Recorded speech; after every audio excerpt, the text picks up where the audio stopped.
Junta-se agora precisamente o nosso enviado especial à Ucrânia, o Sérgio Furtado. Muito boa tarde, Sérgio. Acabámos de ouvir a tua reportagem. Tu estás em Dnipro, mas eu perguntava também qual é o retrato que fazes dos últimos ataques, nas últimas horas, sendo que o mais conhecido, digamos assim, nas últimas horas foi em Bakhmut.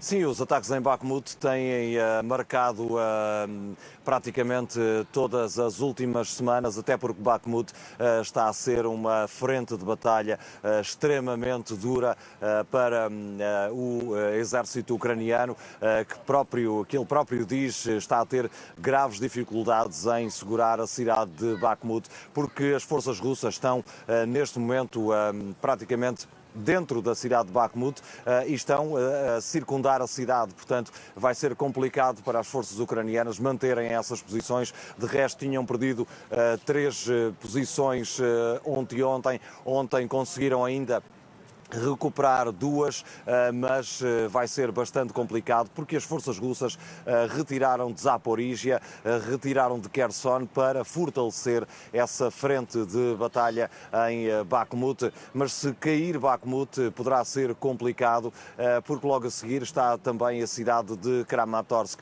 Enfim, não será um local importante para o avanço de tropas, mas será uma tomada de uma cidade que vai deixar, neste caso, as forças ucranianas com menos defesa nessa região de Donetsk. Mas houve também ataques esta manhã em Zaporíjia, com mísseis a cair na região de Zaporíjia, a sul da capital dessa região. Ainda assim caíram em várias comunidades, no entanto, não fizeram vítimas. Hoje também, há poucos minutos, a notícia de que em Izium, mais a norte, um automóvel civil acabou por pisar uma mina e há a morte de 2 pessoas que seguiam nessa viatura, e isto demonstra também que muito do território ucraniano, sobretudo zonas que estiveram ocupadas e que foram entretanto libertadas pelo exército ucraniano, estão minadas e há ainda esse perigo para a população que acaba por encontrar estas minas que ainda se mantêm espalhadas um pouco por todo esse território que esteve ocupado e que representa um perigo. É também uma situação que vai demorar anos a resolver aqui na Ucrânia, a questão das minas, dos terrenos minados, vários quilómetros que temos também encontrado de terrenos minados e que estão intransitáveis neste momento, sobretudo até terrenos agrícolas e onde as pessoas iam procurar lenha, por exemplo, para se aquecer no inverno. Tivemos esse testemunho em Liman. As pessoas queriam procurar lenha para as salamandras instaladas nas habitações, mas não conseguem, têm que esperar que essa lenha chegue através de outros canais, porque não conseguem ir à floresta buscar lenha, porque todo o terreno está minado e com as temperaturas bastante negativas. Neste momento já chegam aos 6, 8 graus negativos.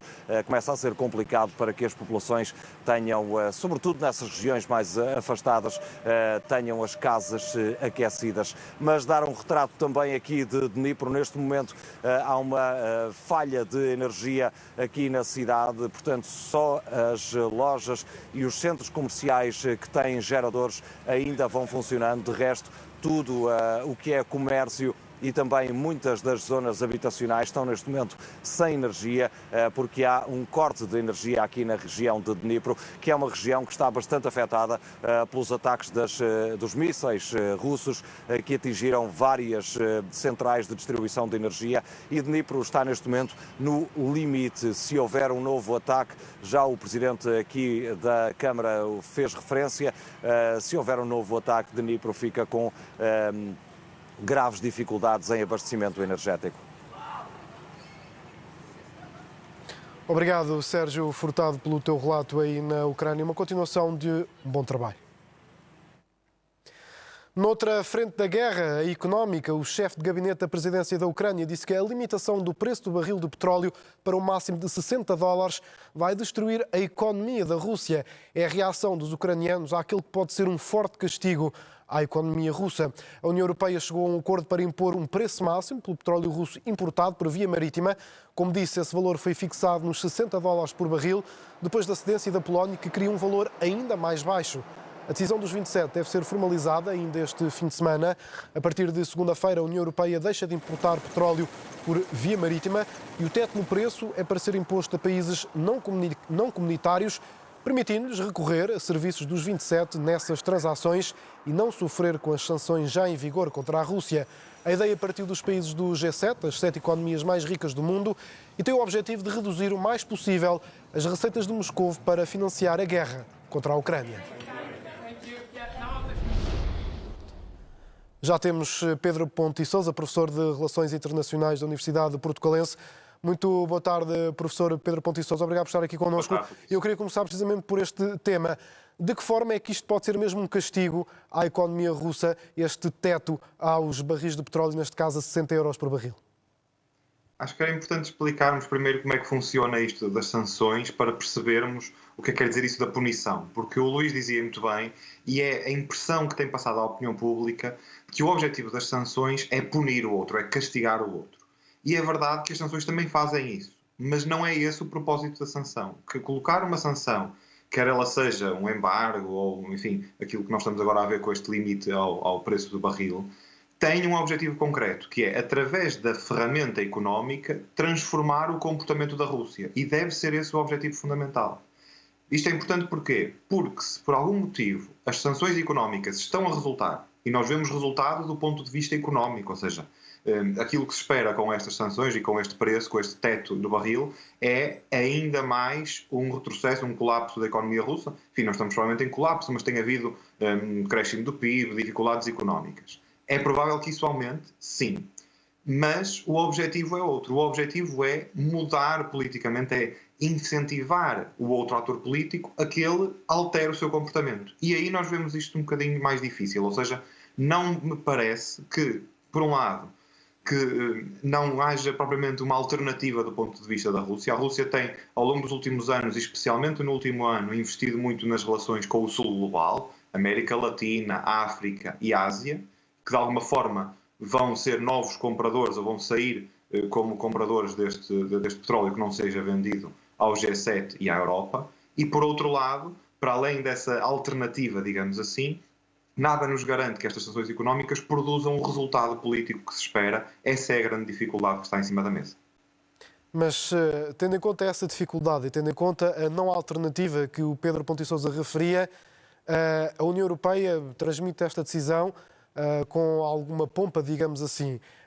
Considera que isto, de facto, tem algum impacto ou que é apenas uma questão de, vamos dizer, marketing ou propaganda, no sentido de ser mais uma sanção aos russos, mas que depois, em termos práticos, não é assim uma grande sanção?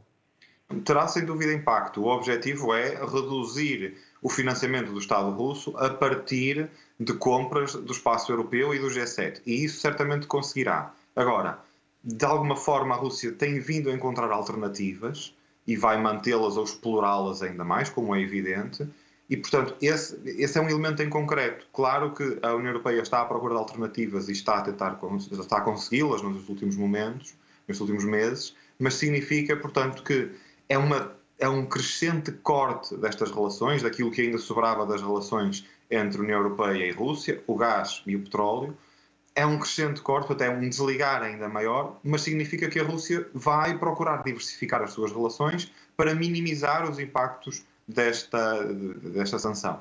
Ao mesmo tempo, será preciso perceber se esta sanção não implica, de alguma forma, um aumento do preço nos mercados internacionais, ou seja, que ela não tenha repercussões negativas sobre os países que a impuseram, e essa é sempre uma dificuldade concreta quando falamos de sanções económicas. Aquelas não afetam apenas uma das partes, afetam sempre também a outra, em menor grau, provavelmente, certamente, mas também afetam a outra parte e, portanto, será importante perceber se isto não gera algum tipo de aumento, mesmo que ligeiro, dos preços a nível internacional e como é que a União e o G7 vão responder a esta situação. Só para terminarmos este tema e antes de passarmos para outros que tenho aqui para abordar consigo, disse que a Rússia ia tentar diversificar então essas alternativas. Para onde é que a Rússia se pode virar?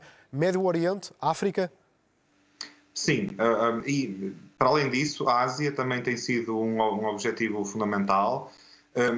Há todos os restantes Estados que, e isto é importante dizê-lo, têm condenado, o caso, por exemplo, de boa parte do Sul global, condena politicamente a invasão russa, mas essa condenação política não tem consequências sobre outras esferas, ou seja, não tomaram medidas. As sanções que nós conhecemos são sanções essencialmente do Ocidente, ou seja, da Europa, do G7, sem mais elementos. Ou seja, há uma condenação política clara e evidente das Nações Unidas, do ponto de vista diplomático, há uma condenação, mas depois, do ponto de vista económico, se a Rússia vai à procura de parceiros numa situação onde precisa desses parceiros, e se estes parceiros veem uma vantagem económica nessa relação, então há um ganho concreto para ambas as partes e fica muito difícil ambas as partes saírem dessa vantagem. Portanto, aquilo que nós vamos ver crescentemente é os Estados, sobretudo do Sul global, como dizia, a África, a Ásia também, no Médio Oriente talvez menos,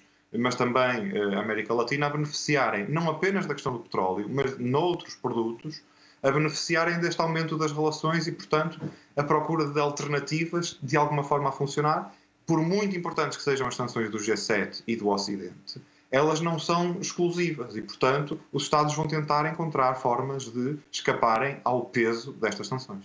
Professor Pedro Ponte e Sousa, Joe Biden, Presidente dos Estados Unidos, veio dizer publicamente que estava disponível para ter negociações com a Rússia para terminar a guerra. Isto se Putin efetivamente estivesse disposto a fazer essas negociações e a participar nessas negociações. Ora, a Rússia até agora ainda não mostrou essa abertura.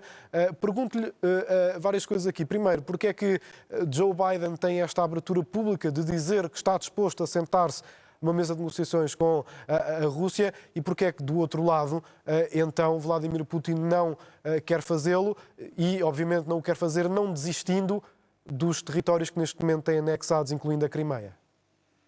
Eu acho que as duas posições são têm mais nuance do que o Luís explicava.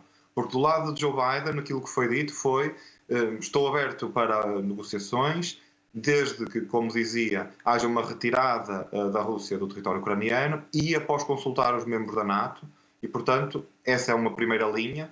Um segundo elemento é sempre esta questão da retirada total e absoluta, ou seja, como linha vermelha para sequer se poder abrir um processo de negociação. Esta linha vermelha é muito importante para Joe Biden, mas não sabemos se ela se vai permanecer ao longo do tempo. Ou seja, ela decorre de uma lógica que é a de que a Ucrânia, atrasando o processo de negociação, vai chegar à negociação mais forte do que está hoje. Ou seja, de que terá novos ganhos territoriais ou de outro tipo e, portanto, vai sair fortalecida no momento em que chegar a um processo de negociação. Do lado russo, o que estamos a ver é esta crítica a estas linhas vermelhas, ou seja, que estas posições, estas linhas vermelhas a crítica do Kremlin estão a dificultar a abertura de um processo de negociações. Ou seja, quanto mais linhas vermelhas, mais difícil está a ser essa abertura. Que decorre de uma lógica que é os Estados terem que definir, cada uma das partes, de forma clara, quais são os seus objetivos essenciais.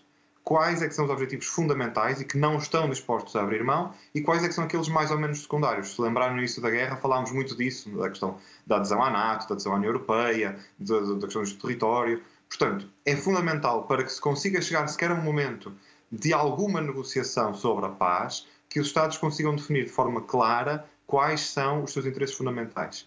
Estas declarações são importantes no sentido de sinalizarem alguma abertura para a diplomacia, mas ao mesmo tempo colocam um risco. Porque a partir do momento em que, de forma clara, se colocam estes entraves, estas linhas vermelhas, significa que se parte para a negociação com o objetivo de preservar esse objetivo, de preservar esse elemento como fundamental e, portanto, limita a manobra, o espaço de manobra num processo de negociação. Mas o problema não está naquilo que o Pedro Ponte e Sousa referia, que era essa dificuldade em perceber o que é que os Estados querem definir para partirem para essas negociações. Porque já sabemos que a Ucrânia não quer desistir dos territórios. Falou-se até na possibilidade de a Ucrânia desistir, pelo menos, só da Crimeia e a Crimeia ficar anexada aos russos como está desde 2014, mas não desistir das províncias de Donetsk e também de Luhansk, o chamado Donbass. Mas depois temos Moscou, a Rússia, a dizer que não quer desistir desses territórios. Portanto, perante este impasse, como é que se define, como é que se vai para uma mesa de negociações?